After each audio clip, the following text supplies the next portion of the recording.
વિસ્તારોમાં ગુનો જેલ કરી પાડ્યું તમે? ગુનો દાખલ થયાના 3 થી 4 કલાક સુધીમાં આપણે આરોપી આઈડેન્ટિફાઈ જેપી રોડ પોલીસ સ્ટેશનની ટીમ દ્વારા કરી લેવામાં આવ્યા હતા. ક્યાંથી કરતા હશે? સર, આરોપીઓ અહીંથી વડોદરાથી ફરાર થઈ ગયા હતા, કંઈથી ઝડપી પાડવામાં આવ્યા? આરોપી આપણે લોકલ વિસ્તારમાંથી લોકલ હ્યુમન સોર્સનો ઉપયોગ કરીને અને ટેકનિકલ સોર્સનો ઉપયોગ કરીને આપણે પકડી પાડ્યા. કઈ ટીમો લાગેલી હતા લોકોને ઝડપી પાડવામાં? કઈ ટીમો લાગી?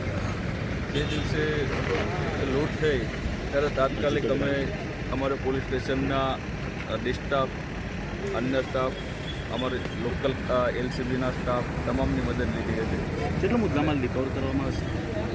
1,01,500 રૂપિયા રિકવર કરવામાં આવેલા છે. અન્ય કોઈની સંડોવણી એવું કે ત્યાં 3,000 રૂપિયા? ના, અત્યારે હાલમાં તપાસ ચાલુ છે. જો કોઈ એવું જણાઈ આવશે કે કોઈ અન્ય ઇસમમાં સંડોવાયેલો છે તો એમને ચોક્કસ એને એના વિરુદ્ધમાં તપાસમાં બીજા કોઈનું નામ ખુલ્યું હોય એવું કંઈ? હાલ સુધી કોઈ નામ ખુલેલું નથી. જી બિલકુલ, જે